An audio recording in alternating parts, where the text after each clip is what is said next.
નમસ્કાર, પ્રણામ મિત્રો, જય શ્રી કૃષ્ણ, જય માતાજી।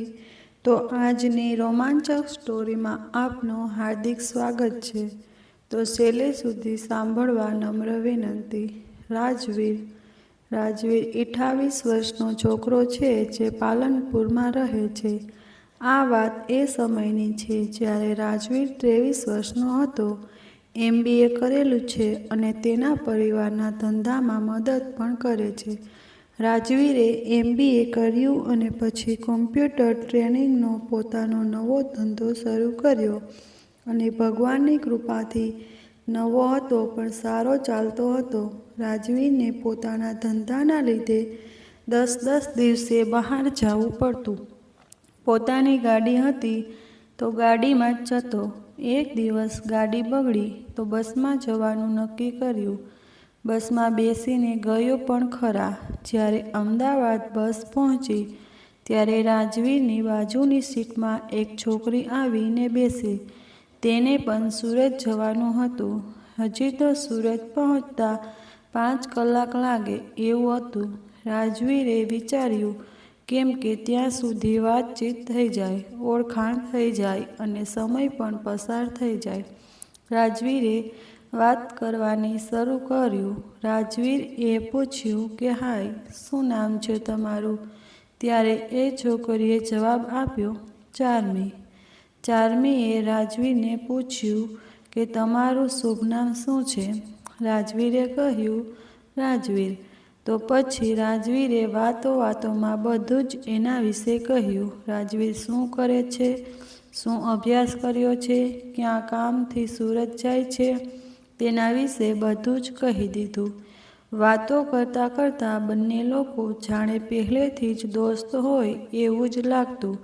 રાજવીરે ચાર્મીને પૂછ્યું કે તું સુરત કેમ જાય છે? ચાર્મીએ જવાબ આપ્યો કે સુરત મારું સસુરાલ છે અને અમદાવાદ મારા મમ્મી પપ્પાનું ઘર છે। મારો અભ્યાસ હજી ચાલુ છે તો મારે વારે અમદાવાદ અને સુરત જાવું પડે છે। વાતમાં સુરત આવવા થયું। ચાર્મી અને રાજવીર એટલી બધી વાતો કરી કે બંને સારા એવા દોસ્ત બની ગયા હતા। બંને એકબીજાના ફોન નંબર લીધા। બંનેએ એકબીજાને કામ હોય તો મદદ કરવાનું કીધું। એટલામાં સુરત આવી ગયું। એનો પતિ ચાર્મીને લેવા આવ્યો। ચાર્મીને લેવા બસ સ્ટેશન આવ્યો હતો। ચાર્મી પોતાના ઘરે જતી રહી। રાજવીરને કામ માટે સુરત આગળ જવાનું હતું તે કામે જતો રહ્યો। ચાર્મીનું સસુરાલ પૈસે ટકે સુખી હતું। અર્પિતને પોતાનો ધંધો હતો। બંને ખૂબ શાંતિથી રહેતા। બંનેને જોઈને કોઈ કહે નહીં કે બંને એકબીજાને પ્રેમ નહીં કરતા હોય, પણ અંદર તો કંઈક અલગ જ હતું। અર્પિત તો કોઈ બીજી છોકરીને પ્રેમ કરતો। અર્પિતે પોતાના મા બાપના કહેવા પર લગ્ન કર્યા હતા, જેથી અર્પિત ચાર્મીને કદી પ્રેમ આપી જ ના શક્યો। ચાર્મી અર્પિતને ખૂબ જ પ્રેમ કરતી, પણ એકલી ચાર્મીના પ્રેમથી શું થાય?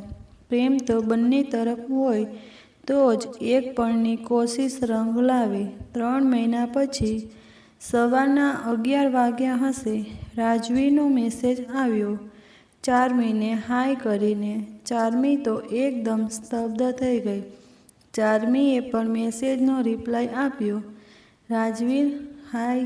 ચાર્મી હે રાજવીર, કેમ છે? મજામાં? ચાર્મી હા, તને કેમ છે? મજામાં? રાજવીર હા, એકદમ। ચાર્મી કેવો ચાલે છે નવો બિઝનેસ? રાજવીર સારો ચાલે છે। ચાર્મી ચાલો હવે મારે કામ છે, ઘરે મહેમાન આવ્યા છે, હું પછી વાત કરું। રાજવીર હા। ચાર્મી બાય। આટલું કહીને ચાર્મી કામ કરવા લાગી ગઈ, પણ રાજવીરને ખબર પડી ગઈ કે ચાર્મીને કોઈ પ્રોબ્લેમ છે। એ ભલે ના કહેતી પણ મારું મન કહે છે। આમ જ ચિંતામાં રાજવીરે બીજા દિવસે પણ મેસેજ કર્યો, તો પણ આટલી જ વાત થઈ અને ચાર્મીએ બાય કહીને ત્યાંથી વાત કાપી નાખી। પણ રાજવીરના મનની શંકાને લીધે બંનેમાં થોડી થોડી દરરોજ વાત થવા લાગી. દરરોજ વાતનો આ સિલસિલાથી બંને વચ્ચે દોસ્તી સારી એવી થઈ ગઈ હતી. રાજવીર ચાર્મીને દરરોજ પૂછતો કે શું થયું છે તને? તું ઉદાસ કેમ લાગે છે? કંઈ પ્રોબ્લેમ છે? મને કે, હું કંઈ કરી આપીશ. પણ ચાર્મી એમ જ કહેતી, ના, કાંઈ પ્રોબ્લેમ નથી, બસ થાક લાગ્યો છે એટલે તમને એવું લાગે છે. જ્યારે જ્યારે રાજવીર પૂછે એટલે ચાર્મીનો બસ આ એક જ જવાબ હોય.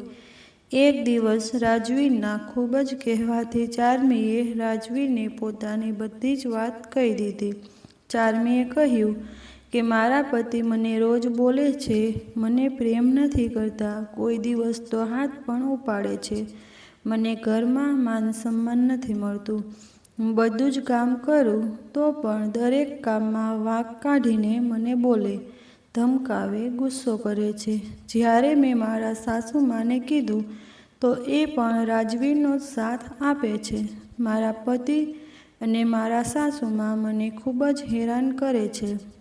મને બહાર નથી જવા દેતા, હવે તો ખાવા પણ નથી આપતા, મારા મમ્મી પપ્પા સાથે વાત પણ નથી કરવા દેતા. હું ખૂબ જ થાકી ગઈ છું આમના આ વ્યવહારથી. હું મારા મનની વાત કોઈને પણ નથી કહી શકતી. હું શું કરું? આટલું બોલીને ચાર્મી તો ધ્રુસકે ને ધ્રુસકે રડવા લાગી. રાજવીર આ બધું સાંભળીને તેના હોશ તો જ ખોવાઈ ગયા. રાજવીર ચાર્મીને હિંમત આપતો તેના જોડે રોજ વાત કરવા લાગ્યો. ચાર્મી અને રાજવીર બંને મેસેજ કે ફોન પર વાત કરતા. બે દિવસે એક દિવસ રાજવીરે ચાર્મીને પૂછ્યું કે અર્પિત તારા સાથે કેમ આવું કરે છે? ત્યારે ચાર્મી કહે છે કે અર્પિત પહેલેથી જ શિવાનીને પ્રેમ કરતો હતો. બંને કોલેજમાં સારા ફ્રેન્ડ હતા. બંને એકબીજા સાથે લગ્ન કરવા માંગતા હતા, પણ બંનેની જ્ઞાતિ અલગ હોવાથી બંનેના પરિવાર માન્ય નહીં અને બંનેને અલગ કરી દીધા. પણ બંને આજ પણ ફોન પર વાતો કરે છે, મળવા બહાર જાય છે અને આ બધા કારણોના લીધે અર્પિત મને પરેશાન કરે છે. આ જ રીતે એક વર્ષ નીકળી ગયું. ચાર્મી હેરાન થતી ગઈ અને રાજવીર તેને હિંમત આપતો ગયો. બંને એટલા સારા મિત્રો બની ગયા હતા કે બંને એકબીજાને બધું જ કહી દેતા. રાજવીર એ તો 2-3 વાર એ પણ સલાહ આપી કે ચાર્મી તેના ઘરે બધું જ કહી દે, પણ ચાર્મી જ ના પાડતી. ચાર્મી કહેતી કે હું મારા ઘરે કહી દઉં તો મારા મમ્મી પપ્પા મને હાલ જ અહીંથી લઈ જાય. પણ પછી શું? મારો ભાઈ મારાથી હજી નાનો છે, સમાજમાં ઇજ્જતનું શું? લોકો વાતો કરે, અમારા ઘર તરફ લોકોની આંગળી ઉઠે. આ બધા ડરથી ચાર્મી ઘરે કોઈને કહે નહીં. એક દિવસ ચાર્મી અમદાવાદ આવી હતી ત્યારે રાજવીરે કહ્યું કે તું પાલનપુર આવ, તારો મૂડ સારો થઈ જશે. હું તને મારી કંપની બતાવું અને તું મને થોડી મદદ પણ કરજે કમ્પ્યુટરમાં. ચાર્મી આનાકાની કરતી કરતી તૈયાર થઈ ગઈ પાલનપુર જવા. રાજવીર અને ચાર્મી ત્યાં ફર્યા, વાતો કરી, મનનો ભાર હળવો કર્યો. બંને સાથે બેસીને ચાર્મીની તકલીફનો નિવડો લાવવાનો પ્રયત્ન કરતા. અલગ અલગ રસ્તા શોધતા કે કઈ રીતે અર્પિત ચાર્મીને અપનાવી લે, ચાર્મીને પ્રેમ કરતો થઈ જાય. એટલામાં સાંજ પડી ગઈ અને ચાર્મીએ ત્યાંથી જવાનું કહ્યું અને રાજવીર ચાર્મીને બસ સ્ટેશન મૂકી આવ્યો. પછી તો જ્યારે પણ ચાર્મી અમદાવાદ આવે ત્યારે બંને મળતા. ચાર્મી પાલનપુર જાય નહીંતર રાજવીર અમદાવાદ આવે. બંનેની મુલાકાતોમાં તો પહેલાં અર્પિતની જ વાતો થતી. રાજવીર અર્પિત વિશે પૂછે જ અને ચાર્મી પણ કહેતી કે મેં ખૂબ જ પ્રયત્ન કર્યો પણ કંઈ જ ફાયદો નથી થતો. અર્પિત મને પ્રેમ જ નથી કરતો. હવે તો દરેક વાતે મને બોલે જ છે. એના માટે કંઈ પણ કરું તો પણ એને ગમતું નથી. મારા સાસુ પણ કંઈ જ નથી કહેતા. મારી નણંદો પણ અર્પિતનો જ સાથ આપે છે અને હવે તો અર્પિત તલાક લેવાનું કહે છે, પણ હું કેવી રીતે લઉં? મારે તો મારા મમ્મી પપ્પાની ઇજ્જતનું વિચારવાનું ને. ભલે મારો વાંક નહીં હોય, પણ સમાજમાં બધા મને જ કહેશે. મારા મમ્મી પપ્પાના સંસ્કારો પર આંગળી ઉઠશે. હું કેવી રીતે તલાક લઈ શકું? બંનેની થોડી મુલાકાતો વધતી ગઈ. બંને એકબીજા વિશે પૂછવા લાગ્યા. બંનેની દોસ્તી ખૂબ જ મજબૂત થઈ ગઈ. બંને એકબીજામાં રસ લેતા થઈ ગયા. રાજવીરની જિંદગીમાં કોઈ જ હતું નહીં અને ચાર્મી પણ કોશિશ કરીને હારી ગઈ હતી. 1 વર્ષથી ચાર્મીની કોશિશનો કોઈ જ રંગ ના આવ્યો. છેલ્લે તો ચાર્મીએ કોશિશ કરવાનું જ બંધ કરી દીધું. રાજવીરે ચાર્મીના શોખ ફરીથી જીવતા કર્યા. બંનેની મુલાકાતો, વાતચીત, મેસેજ વધતું ગયું.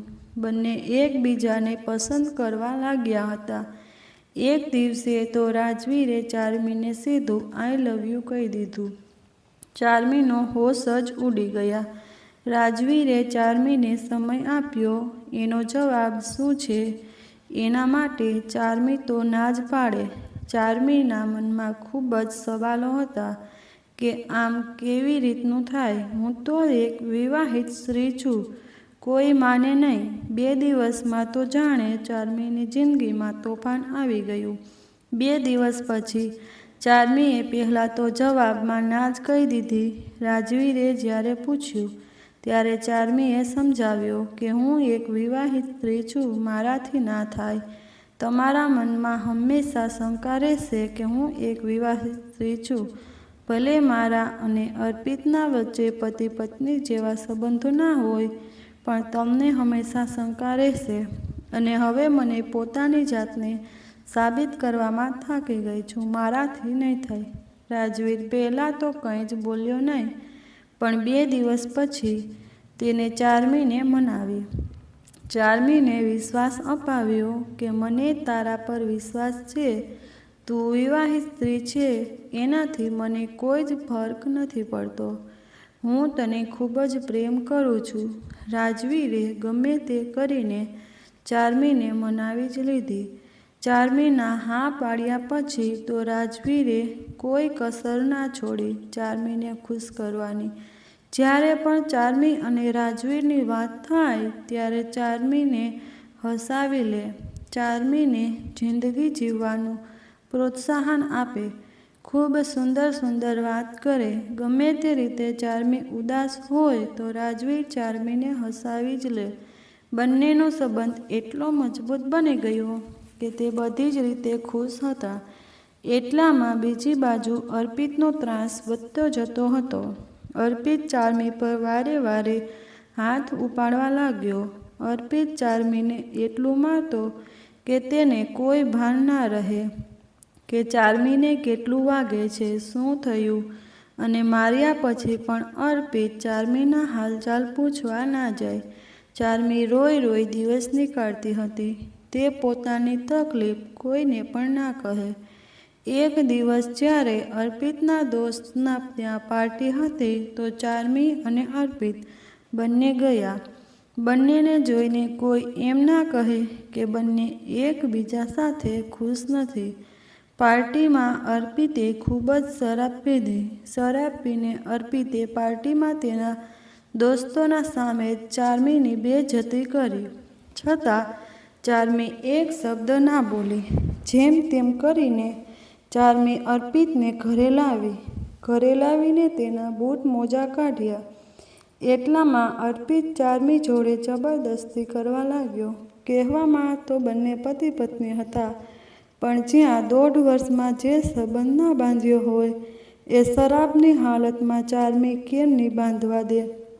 અને શરાબની હાલતમાં પણ અર્પિત ચાર્મીની જગ્યાએ શિવાનીનું નામ લઈને ચાર્મીની નજીક જવા માંગે. ચાર્મીએ પોતાના જાતને બચાવીને બીજા રૂમમાં જતી રહી. ચાર્મી ખૂબ જ દુઃખી હતી. હવે ચાર્મીને સહન નહોતું થતું, પણ ચાર્મી કોઈને કહે નહીં. બીજા દિવસે સવારે જ્યારે ચાર્મી રસોડામાં પાપડ તળતી હતી ત્યારે અર્પિત નીચે આવે છે અને નીચે દેખે છે તો તેના દોસ્ત મનન પણ ત્યાં જ બેઠો છે.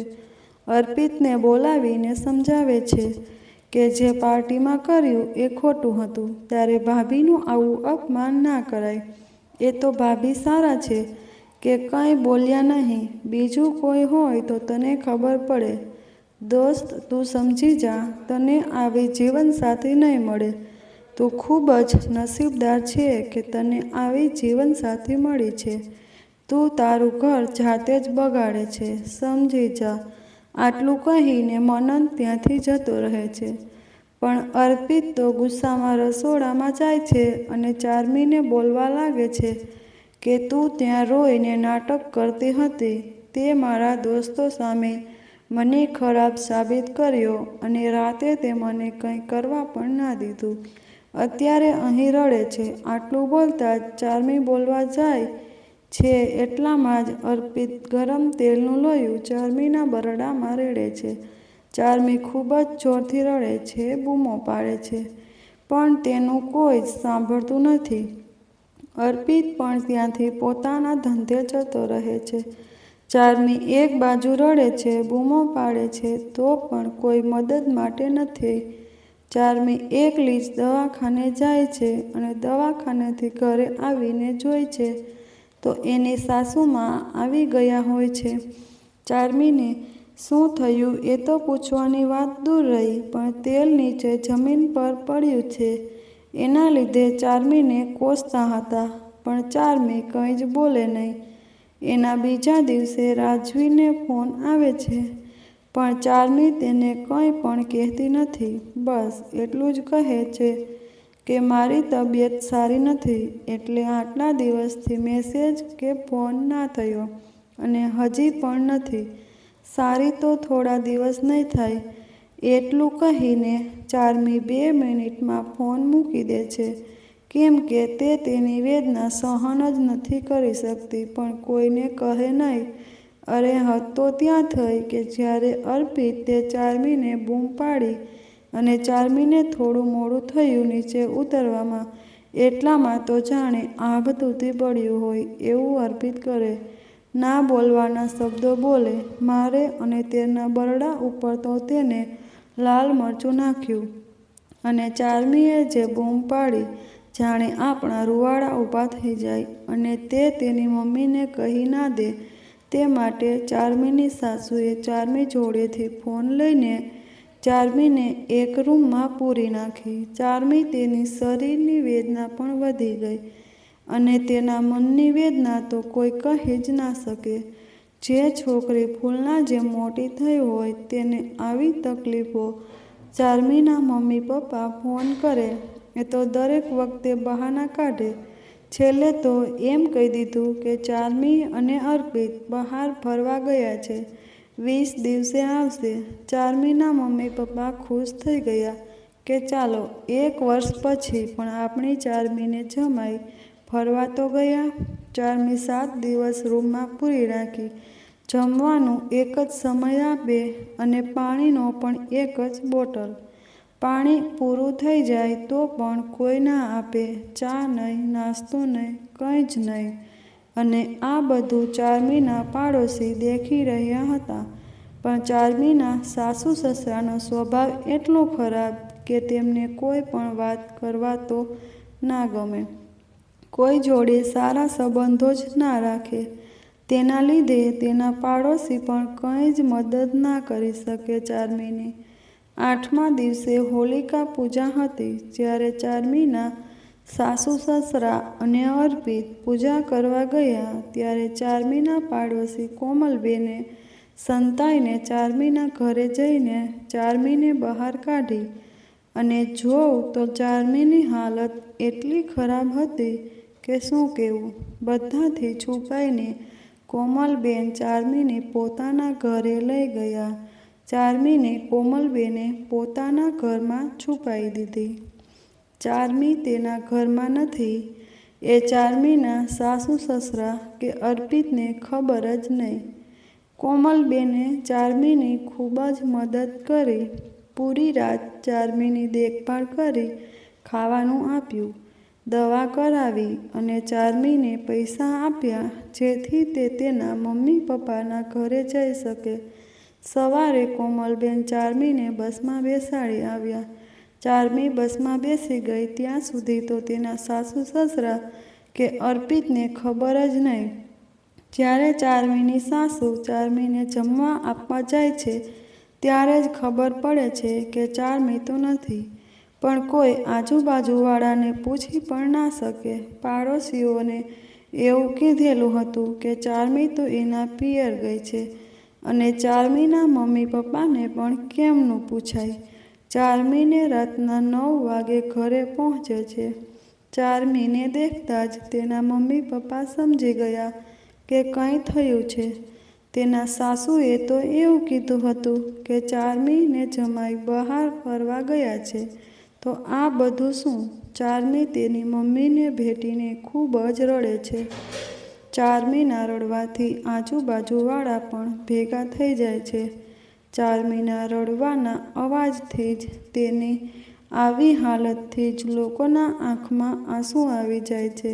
તેને પૂછવાનું તો બાજુમાં રહ્યું પણ લોકોના મોઢે તરત જ આવી ગયું કે આ છોકરી બધાને હસાવતી કૂદતી, દરેકની ઈચ્છાઓ પૂરી કરતી, હંમેશા ખુશ રહેતી છોકરીને શું થયું હશે? કેમ આટલું બધું રડે છે? એને દેખીને તો એવું લાગે છે કે કેટલા દિવસથી એને કંઈ ખાધું નથી. શું થયું હશે? ગમે તે કરીને ચાર્મીને છાની રાખી, તેને પાણી પાયું, શાંત કરી. જેવું એના ભાઈએ ચાર્મીના પૂછતા બરડામાં હાથ ફેરવવા ગયો તેવું જ ચાર્મીએ બૂમ પાડી, ના ભાઈ, મને ખૂબ જ દુખે છે બરડામાં, તું મને અડીશ નહીં.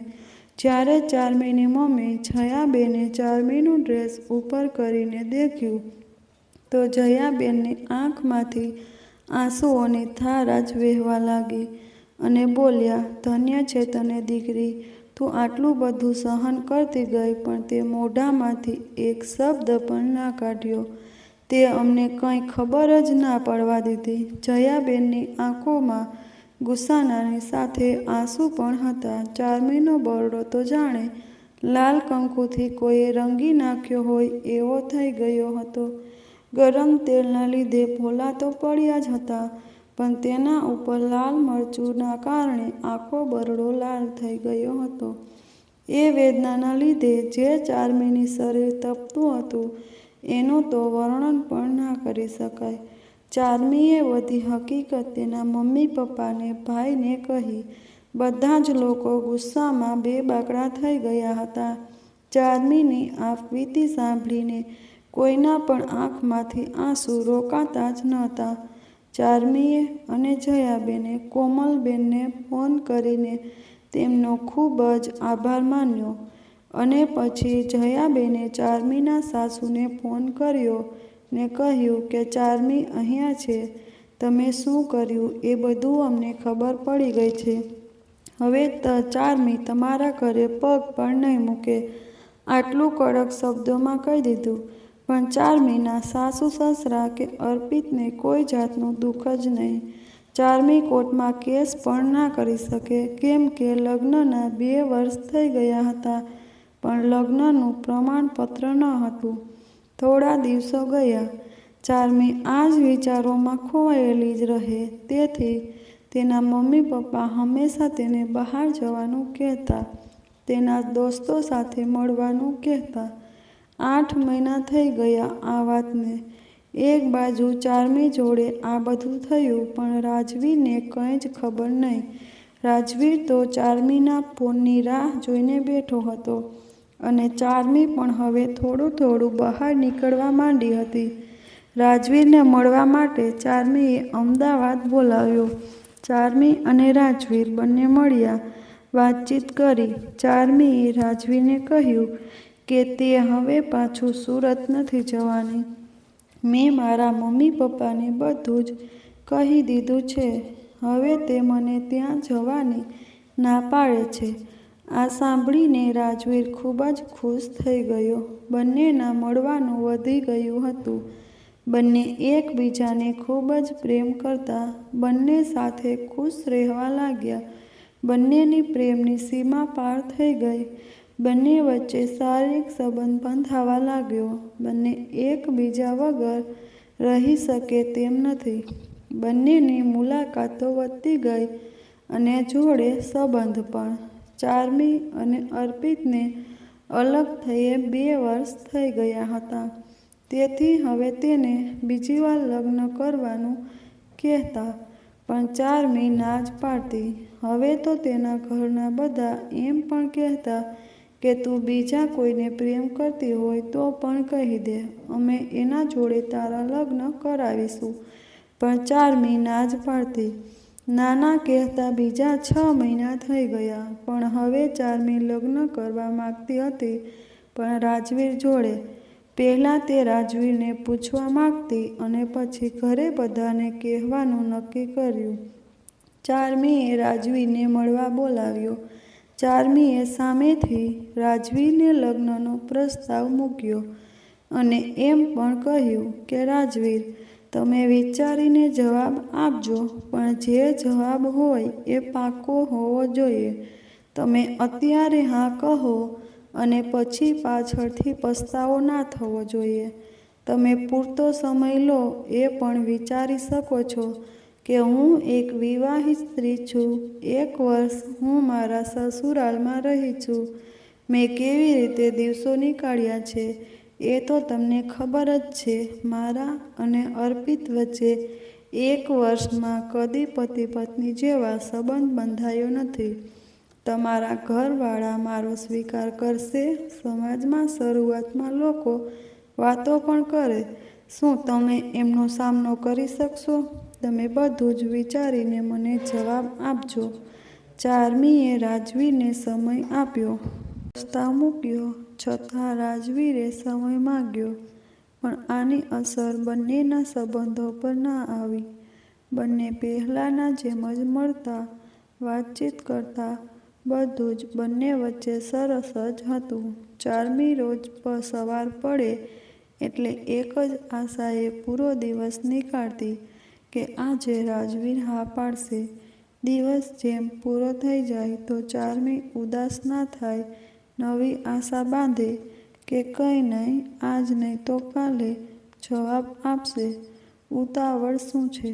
પણ આ વાતને 6 મહિના થઈ ગયા, પણ રાજવીરનો જવાબ ના આવ્યો. તો પણ ચાર્મીના માથા પર એક સિકન ના દેખાવા મળે. ભલે મનમાં દુઃખી હોય કે રાજવીર ખબર ના પડવા દે. બંનેમાં થોડા દિવસ વાતચીત બંધ થઈ ગઈ હતી. રાજવીર ખૂબ જ મેસેજ કરે, પણ ચાર્મી રિપ્લાય ના આપે. ચાર્મી ખૂબ ટેન્શનમાં હતી. એક દિવસ રાજવીર ચાર્મી પર ગુસ્સે થયો અને બોલ્યો, તું તો રિપ્લાય પણ નથી આપતી. એટલી શું વ્યસ્ત છે કે એક રિપ્લાય પણ ના અપાય? ચાર્મીને ખૂબ ખોટું લાગ્યું કે રાજવીરને કહી દીધું, આઈ એમ પ્રેગ્નેન્ટ. હું ખૂબ જ ટેન્શનમાં છું કે શું કરું કે ના કરું, એ માટે તમને રિપ્લાય નથી કરી શકતી. રાજવીર તો સાંભળીને તેના હોશ જ ઉડી ગયા અને ચાર્મીને કહેવા લાગ્યો કે હવે શું કરીશું? શું કહીશ બધાને? કેવી રીતે તું મેનેજ કરીશ બધું? હજી તો શરૂઆત છે તો નથી રાખવું બાળક. બાળક પડાવી દઈશ તો બધું બરાબર થઈ જશે. પહેલાં જેવું થઈ જશે. ચાર્મીને આ વાતથી ખૂબ જ ખોટું લાગ્યું ને મનમાં વિચારતી જ રહી કે શું આ એ જ રાજવીર છે જેને મેં પ્રેમ કર્યો હતો? એનું બાળક હોવા છતાં તે અપનાવવા નથી માગતો. કેમ રાજવીર એ એક વખત પણ ના કહ્યું કે હું જવાબદારી લેવા તૈયાર છું? શું આ બાળક એકલું મારું જ હતું? તેને એમ પણ ના કહ્યું કે તું મને વિચારવા માટે સમય આપ. જ્યારે ચાર્મીએ કહ્યું એવું જ રાજવીરે કહી દીધું, તું પડાવી દે. રાજવીરે એક વખત પણ મારી ઈચ્છા ના પૂછી.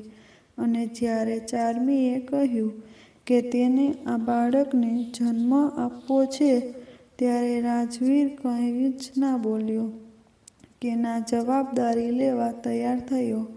ચાર્મીએ કહ્યું કે હું એકલી જ જવાબદારી લઈશ. હું મારી રીતે આ બાળકનો ઉછેર કરીશ. તને અમારા લીધે કોઈ પ્રોબ્લેમ નહીં આવે. તો એક પળ માની ગયો. ચાર્મી મા બનવાની હતી. એના લીધે ખૂબ જ પ્રોબ્લેમનો સામનો કરવો પડ્યો. એક છોકરી જે તેના પિતાના ઘરેથી પાછી આવી હોય અને તેના 2 વર્ષ પછી તે મા બનવાની હોય તો લોકો તો તેનું જીવન જ બગાડી દે. સમાજમાં ખૂબ જ વાતો થાય. ચાર્મી મા બનવાની છે એ વાત કોઈને ના કહી શકતી. કહે તો કોને કહે? મમ્મી પપ્પાને કેવી રીતે કહેવાય? તેમને તો કહી દીધું કે હું હવે લગ્ન કરી દે.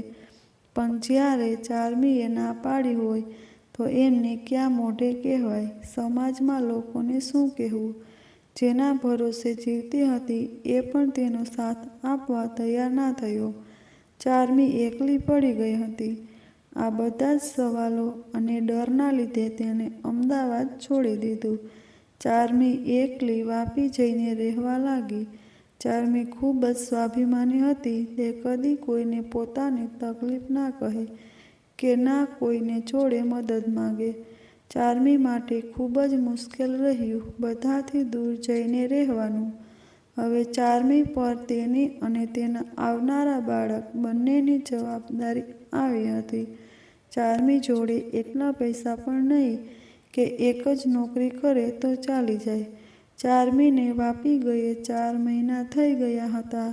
ચાર્મીના મમ્મી પપ્પા તેને મળવા ગયા. ચાર્મીએ કહ્યું ન હતું કે તે પ્રેગ્નેન્ટ છે. જ્યારે ચાર્મીના મમ્મી પપ્પા ચાર્મીના ઘરે પહોંચ્યા અને જોયું તો તેમને ખૂબ જ આઘાત લાગ્યો. ચાર્મીના પપ્પા તો તૂટી જ ગયા. તેમના માટે ચાર્મી અભિમાન હતી અને તેનાથી આવી ભૂલ થઈ એ એમનાથી વેઠાય જ નહીં. ચાર્મીના પપ્પાએ તો એટલે સુધી કહ્યું, તું મને જણાવ કે જે બાળક તારા પેટમાં ઉછેર થઈ રહ્યો છે એના બાપાનું નામ શું છે? હું તેના ઘરે જઈને વાત કરું, હું મનાવું. અરે નહીં માને તો હાથ જોડીશ, પણ તું આવી રીતે તો નહીં જીવી શકે. સમાજ તેને ચૂંટી ખાશે. તું નહીં સામનો કરી શકે. પણ બિચારી ચાર્મી શું કહે? તેને તો એમ જ કહી દીધું, પપ્પા મને હવે લગ્ન નથી કરવા. હું એકલી જ રહેવા માગું છું.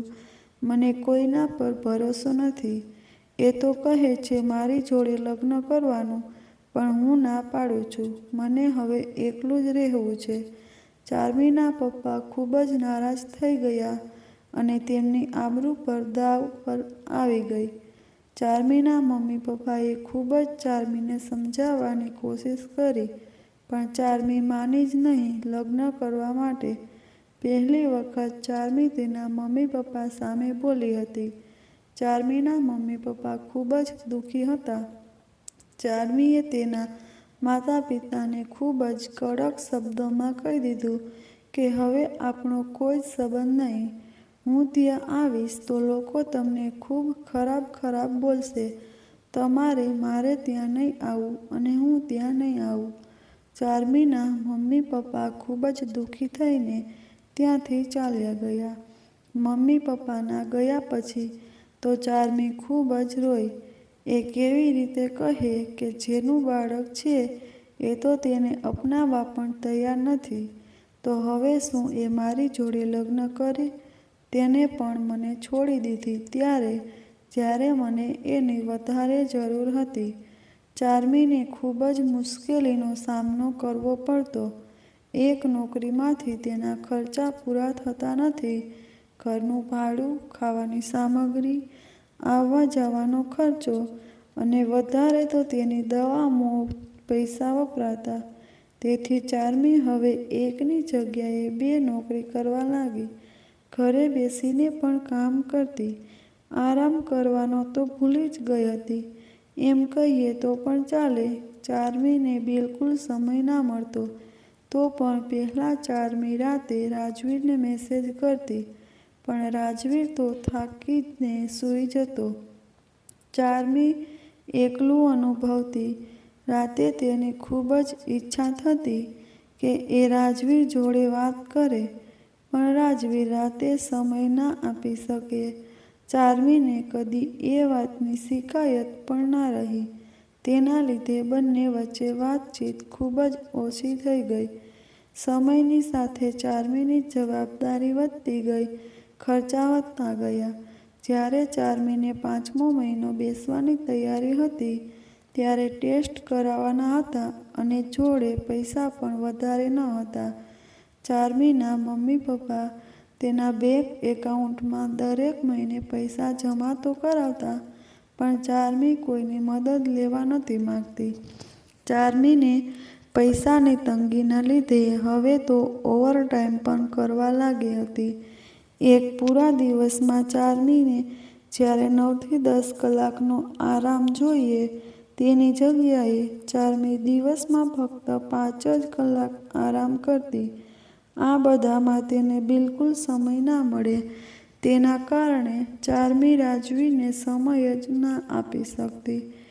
એક દિવસ રાજવીરને વાતોમાં જ કોઈ વસ્તુ મોકલાવવાનું કહ્યું. ત્યાંથી રાજવીરે હા પણ પાડી. એ સમયે ચાર્મીનો મૂડ ખૂબ જ ખરાબ રહેતો. ચાર્મીની પરેશાની પણ એટલી બધી. ડૉક્ટરે ચાર્મીને ડિલિવરીમાં કોમ્પ્લિકેશન કીધા હતા. ચાર્મીને એ પૈસાનું પણ બંદોબસ્ત કરવાનું હતું. આ બધામાં તેની હવે ઊંઘ પણ પૂરી નહોતી થતી. ચાર્મીને ડિપ્રેશન આવવા લાગ્યું. ચાર્મી ખૂબ જ એકલી, કોઈ જોડે વાત પણ ના કરી શકે. તેની તકલીફો સંભાળવાવાળું કોઈ જ ન હતું. એવામાં રાજવીરે તેની આપેલી પ્રોમિસ તોડી નાખી. ચાર્મીએ સામેથી તો નહોતી માંગી. રાજવીરે જ કહ્યું હતું. આટલા વર્ષમાં ચાર્મીએ રાજવીર જોડે કંઈ જ માગ્યું ના હતું. પહેલીવાર કંઈક માગ્યું, એ પણ રાજવીર ખુશીથી અને રાજવીરને પણ આપવી તો હતી. રાજવીર ચાર્મીને વીંટી આપવા માંગતો હતો અને આ વખતે ચાર્મીએ પણ ના નહોતી પાડી. ચાર્મીની બસ એક જ ઈચ્છા હતી કે રાજવીર આપે એ વસ્તુ ચાર્મી તેના આવનારા બાળકને તેના પપ્પાની નિશાની તરીકે આપવા માંગતી હતી. પણ એમાંય સંજોગોએ કદી ચાર્મીને સાથ આપ્યો જ નહીં. રાજવીરે ખૂબ જ વાયદા કર્યા કે 1 અઠવાડિયામાં આપું. 10 દિવસ પતી ગયા, કોઈ જ આવ્યું નહીં. તેના પછી ચાર્મીએ કદી રાજવીરને યાદ ના કરાવ્યું. રાજવીરે 15 દિવસ પછી સામેથી કહ્યું કે બસ હવે 2 દિવસમાં આપી દઈશ. 4 દિવસ ગયા છતાં કંઈ જ નહીં. રાજવીર ચાર્મીને જૂઠું બોલતો જ ગયો. ચાર્મીને એ વખતે મૂડ સારો ન રહેતો હતો. ચાર્મી નાની નાની બાબતે ગુસ્સો આવી જતો. ચાર્મીનું બ્લડ પ્રેશર પણ વધારે રહેવા લાગ્યું. ચાર્મીને એ વીંટીની લાલસા ન હતી, પણ જે રાજવીર વાયદા ખોટા પાડતો હતો એ પર ગુસ્સો થતો. રાજવીર 2 મહિના સુધી ચાર્મીને આજે આવશે, 2 દિવસમાં આવી જશે, 5 દિવસમાં આવી જશે, મારા સાથે આવું થયું, રોજ નવા નવા બહાના હોય. ચાર્મી ખૂબ જ દિલ તૂટ્યું. રાજવીરને આ સમયમાં પણ આવું કરે. એકવાર એને એમ ના કહ્યું કે તું કેવી રીતે મેનેજ કરે છે? કાંઈ નહીં. ચાર્મીએ 1-2 વાર તો રાજવીરને સોરી પણ કહ્યું હતું આવા વર્તન માટે, પણ શાયદ રાજવીર ના સમજ્યો કે કેમ ચાર્મી આવું કરે છે. 2 મહિના પછી તો રાજવીરે ફોન ઉપાડવાનું જ બંધ કરી નાખ્યું. ચાર્મી મેસેજ કરે તો રિપ્લાય પણ ના આપે. ચાર્મીને 8મો મહિનો બેસવાની તૈયારીમાં હતો. જ્યારે રાજવીર ચાર્મીના સપોર્ટની જરૂર હતી એ વખતે રાજવીર ચાર્મીનો ફોન ના ઉપાડે, મેસેજનો રિપ્લાય પણ ના આપે. ચાર્મીને ટેન્શન થવા લાગ્યું કે રાજવીરનું. ચાર્મી આવી હાલતમાં પણ એકલી વાપીથી પાલનપુર ગઈ રાજવીરને મળવા. પણ મળે કેવી રીતે? રાજવીર ફોન જ ના ઉચકે કે ના મેસેજનો રિપ્લાય આપે. ચાર્મી સવારે 7 વાગે તો પાલનપુર પહોંચી ગઈ હતી. સવારના 7 વાગ્યાથી ચાર્મી રાજવીરના મેસેજની કે ફોનની રાહ જોતી જોતી રાતના 8 વાગી ગયા. ચાર્મી થાકીને પાછી વાપી જતી રહી. ચાર્મીને ખૂબ જ ખોટું લાગ્યું કે રાજવીર એક મેસેજ ના કરી શકે. ચાર્મીએ 2 દિવસનો આરામ કરી ફરીથી કામે જવા નીકળી પડી. ચાર્મી બહારથી તો ખૂબ જ ખુશ લાગે, પણ અંદરથી એ એકલી પડી ગઈ. પહેલાં તો ચાર્મીને એકલી લાગે તો રાજવીર જોડે પણ વાત કરે, પણ હવે તો એ સહારો પણ જતો રહ્યો. ચાર્મીને 8મો મહિનો બેસતાની સાથે જ તેની તકલીફો શરૂ થઈ ગઈ હતી. એવામાં જ ચાર્મીને ત્યાં એક દોસ્ત મળે છે, પાયલ. ખૂબ જ જૂની દોસ્ત નહીં, પણ બહેનો જેવા રહેતા. બંને ભેટીને ખૂબ રડે છે. ચાર્મી તેની ઘરે લઈ જાય છે અને તેને ત્યાં રોકાવાનું કહે છે. ચાર્મીનું જીવન દેખીને પાયલ ખૂબ જ દુઃખી થઈ ગઈ કે આવા સમયમાં પણ આવી રીતે કામ કરે છે. આરામ તો જાણે ખોવાઈ જ ગયો છે. પાયલ આ દેખીને થોડા દિવસ ચાર્મીના જોડે જ રહેવાનું નક્કી કરે છે. ચાર્મીને 8 મહિના અને 4 દિવસ થયા અને બ્લડ પ્રેશર વધી ગયું. તેથી ચાર્મી તરત જ દવાખાને લઈ જવી પડી. ડૉક્ટરે ઓપરેશન કરવાનું કહ્યું અને પાયલને કહ્યું કે ચાર્મી કે બાળકમાંથી કોઈ એક જ બચશે. પાયલ ખૂબ જ પરેશાન થઈ ગઈ. તેને ચાર્મીની ચિંતા થવા લાગી કે જો બાળકને કંઈ થઈ જશે તો ચાર્મી શું કરશે? તે નહીં જીવી શકે. પણ ભગવાનની કૃપાથી ચાર્મી અને બાળક બંને બચી તો ગયા. ચાર્મીએ એક બાળકને જન્મ આપ્યો, એ પણ દીકરો. પણ બંનેની હાલત એટલી સારી ન હતી. બાળકને ડૉક્ટરે 24 કલાક દીધા હતા અને ચાર્મીને પણ બાળકને 45 દિવસ પેટીમાં રાખ્યો અને ચાર્મીનું બ્લડ પ્રેશર ઓછું ન થતું. એ સમયે પાયલે ચાર્મીનો ફોન પાયલ જોડે હતો. તેથી પાયલે રાજવીરને જણાવ્યું કે એક બેબી બોયને જન્મ આપ્યો છે ચાર્મીએ. પાયલે ખૂબ જ રાજવીર પર ગુસ્સો થઈ કે આજે જે ચાર્મીની હાલત છે તે તારા લીધે છે. પાયલના બોલવાનું બધું જ રાજવીરને બોલી. ચાર્મી તો ઘરે આવી ગઈ, પણ તેનું બાળક તો હજી ત્યાં જ છે દવાખાને. ચાર્મી તેના બાળકના દવાખાનાના ખર્ચ પૂરા કરવા ફરીથી નોકરી ચાલુ કરી દીધી. પાયલ રાજવીરથી ખૂબ ગુસ્સે છે કે તેના કારણે ચાર્મી આ બધું સહન કરે છે. પણ ચાર્મી નહીં. જ્યારે પણ પાયલ રાજવીરનો દોષ નીકળે તો તરત જ ચાર્મી તેનો પક્ષ લઈને ઊભી જ હોય. ચાર્મી પોતાની આ હાલતનો કસૂરવાર રાજવીર નથી માનતી. રાજવીર વિશે ચાર્મી એક શબ્દ પણ ના સાંભળે. 45 દિવસ પૂરા થાય, ચાર્મીનું બાળક ઘરે આવ્યું. ચાર્મીએ એનું નામ કુશ રાખ્યું. કુશ ઘરે આવ્યા પછી ચાર્મીની જવાબદારી વધી ગઈ અને ચાર્મી ખુશ પણ રહેવા લાગી. ચાર્મીએ રાજવીરને મેસેજ કર્યો. તેને જાણવું કે કુશને ઘરે લાવી દીધો છે અને તેની તબિયત હવે સારી છે. તેના પછી તો રાજવીરનો દરરોજ મેસેજ આવવા લાગ્યો. ચાર્મી રાજવીરના દરેક મેસેજનો જવાબ આપી શકે તેમ ન હતી. તેના 52-45 દિવસનું બાળક સાચવવાનું હતું, ઘરનું કામ અને તેના પર નોકરી. પણ રાજવીર સમજે નહીં. તે વારે વારે ચાર્મી પર ગુસ્સો કરે તેવું ચાર્મીને લાગતું. એક વખત તો ચાર્મીએ કહી પણ દીધું કે હું સમય નીકાળી શકું તેમ નથી, પણ રાજવીર ના માને.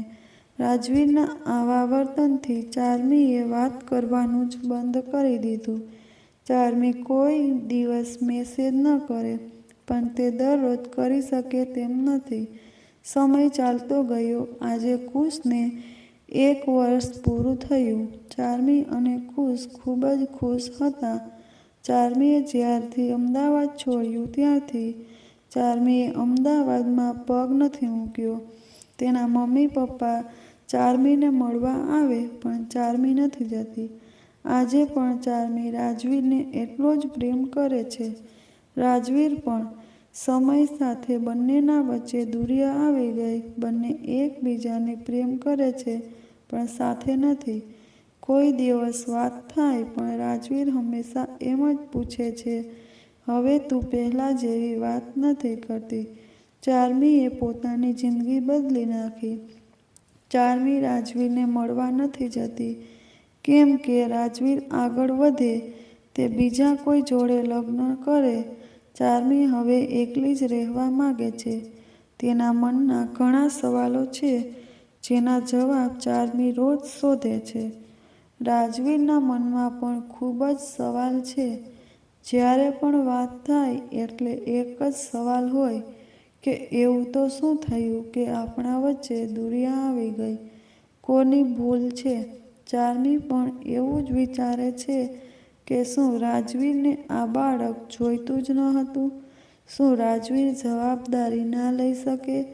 જ્યારે રાજવીર આટલો પ્રેમ કરતો હતો તો જ્યારે લગ્નનું પૂછ્યું એટલે કેમ તેના ચહેરા પરના રંગ ઉડી ગયા?